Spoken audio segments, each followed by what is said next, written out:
Nguyen is in the house to talk about the Bears' winning ways. Thanks so much for coming up. Oh my goodness, thank you for having me. It's Victory Monday. It's Victory Monday. The city is buzzing. Redemption Monday, too, coming off of the Vikings, we like that. We've been trying to think of like nicknames. Obviously, the Comeback Kids. I think I saw like Cardiac Bears, too, and everything. I'm like, they're giving all of us a bit of a run for these last several weeks, where we kind of wonder what's going to happen in the game. I know, but we've seen in 5 of their last 6 wins, they've come from behind. So this is a team that when you know that the ball is in Caleb Williams' hand last second, it kind of reminds me of like even watching like a Patrick Mahomes, right? Ooh. You have so much confidence that they're going to win the game. Find a way to win. Yes. Find a way. And what they keep saying, believe. So you just got finished listening to the coach. Yes, Ben Johnson did his Monday media availability with us. And talked about a lot similar to what he talked about last night, right? But this time got to watch the film. One thing he talked about with Caleb Williams was just the completion percentage going into this game.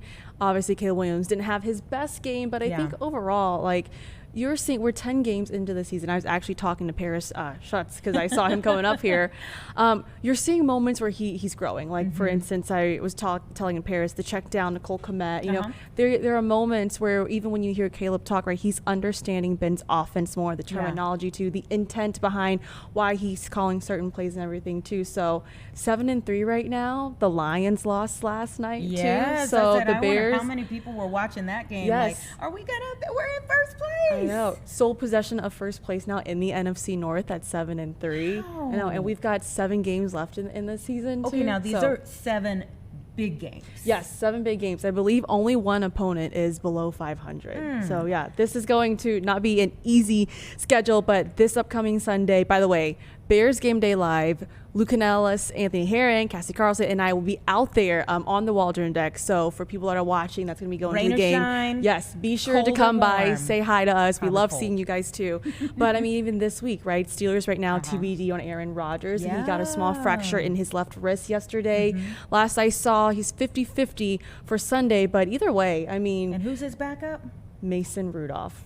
But you know when you face you know when you face a Mike Tomlin team, right? They're going to be coached hard, they're going to play hard and all that stuff too. So it's the schedule's not going to be easy, but you've yet to play Green Bay, and Green Bay to me is kind of interesting too. I've said it before, they're consistently inconsistent.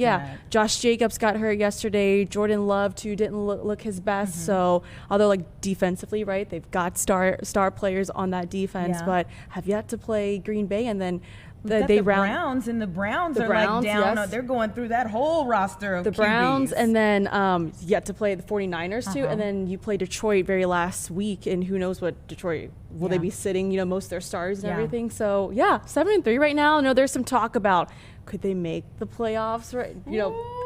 That's big talk. I know, big talk.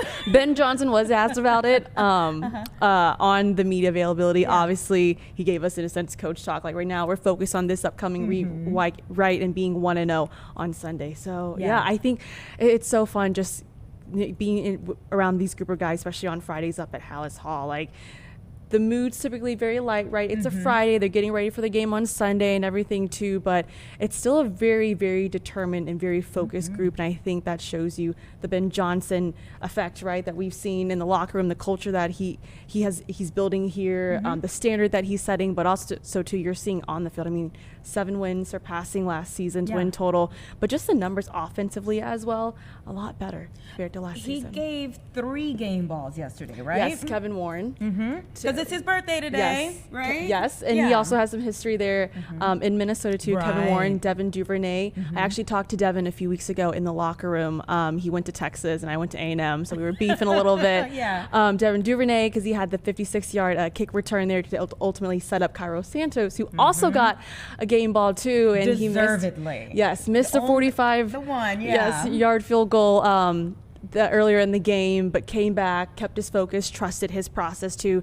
I don't know if you saw, but Tom Rinaldi did an post-game interview with Caleb, and Caleb was like, no, Cairo Santos was right by him. He was like, no, I want him in this interview with me too. So a lot of support for Cairo Santos too, but 3 game balls given. And also too, the good, better, best speech that we hear from Ben Johnson. That's one thing I look forward to after a Bears win, because it's going to come with a lot of energy and everyone's going to be super amped up in the locker room too. If anything, I mean, I think obviously the wins, we want a W. We want a W. They haven't been like convincing wins where dominating wins. Yeah. We haven't gotten to that point yet. The killer, Ben Johnson calls it the killer instinct, the killer mentality. It reminds me a bit. I was gonna say, literally, it reminds me of the Kobe Bryant Mamba mentality, right?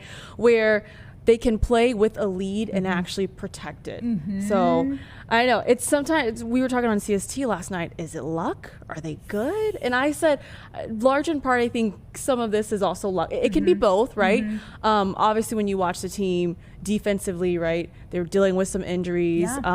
They've been dealing with that throughout the whole season, but you have to give a ton of credit, right, to Dennis Allen and some of those guys like Kevin Byard, Tremaine Edmonds. Those guys are top three when it comes to intercept. And then Nashawn Wright as well. He got an interception yesterday. I know that was emotional for him too, because his former coach John Beam had passed away recently.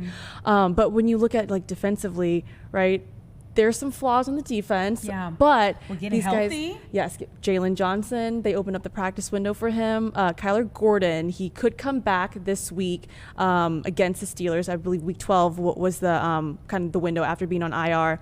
And then TJ Edwards too. He had hand surgery about 2 weeks ago, dealing with a hamstring injury as well. But they said should be able to put a cast on the hand and should be okay. So they can get those three guys back. I mean, those right there are impact players. But I was going to say Dennis Allen having to rotate guys in and out, right? Dealing with injuries all season long. They've done a good job of just keeping up the standard, but also the takeaways, 22 so far this season. And you see the difference, and I think they've mentioned this about games when, they were behind, but maybe last season or even the season before, they would have counted themselves out, where they really at least stay in the fight now. When I was up there on Friday, I talked to one player and I asked him, what's been obviously the biggest difference so far this year? And I told him, like, don't give me the answer that we've all heard about, right? Ben Johnson, you know, bringing in this new culture and standard. He's intense. Like, we know that. But I looked at him and I said, really, like, you know, give me something that you feel like is so different from this year. And he said last year, obviously, when they were on that 10-game losing streak, it was as if, like, guys were kind of afraid to make a big play because they didn't want to be the one to mess it up. But he said, like, this year, we believe that any one of us can go out there and make a big play, make a game-changing, momentum-changing play. So I think that right there is just a credit to just the culture and the standard and the belief, too, that Ben Johnson and the confidence that he's instilled in this group of guys. We were just speaking with someone about the Women's Pro Baseball League that's coming to Illinois. And one of the things that he said was, like, divine intervention. You know, there's no difficulty in divine intervention, if you will. But when you think about, like, these impact players that go down, it kind of forces everybody else to have to step up. It's like it's the next man up mentality. It's the next man up mentality. Which ends up helping them overall because they have been able to rotate. Next man up mentality. We've certainly seen that with the defense, with all the injuries that they've had to deal with. But Nashawn Wright, I think, is kind of an example like that, right? Secondary's been banged up, but again, having that next man up mentality. CJ Gardner-Johnson, the game previously, he got the game ball too. I knew it meant a lot to him as well. But just coming into this locker room, obviously being familiar with Dennis Allen, having a history with him helps. But he talked about how much just being in this locker room and the confidence, the belief that this group of guys is giving him to, and kind of helping him find love as well, again, for football. Cassidy Carlson, by the way, did an awesome interview with CJ Gardner-Johnson. It's on our Fox YouTube channel, Fox 32 website as well. So a lot of good insights, and he really opened up just about what being away from football, kind of how it's given him perspective, and even talked about going to therapy too, and how that's helped him too. Because that's such a moment for a young man. I mean, if you've been playing since you were a peewee, and everyone wants you, and then you have to sit out and wonder, why don't people want me right now? That's a biggie. No, for sure. Tina, thank you so much. I know you got to run downstairs to get ready for the 4 o'clock. We'll be right off the top of the 4 o'clock, so thank you for taking time. Oh my goodness, thank you for having me. Always a pleasure. All right.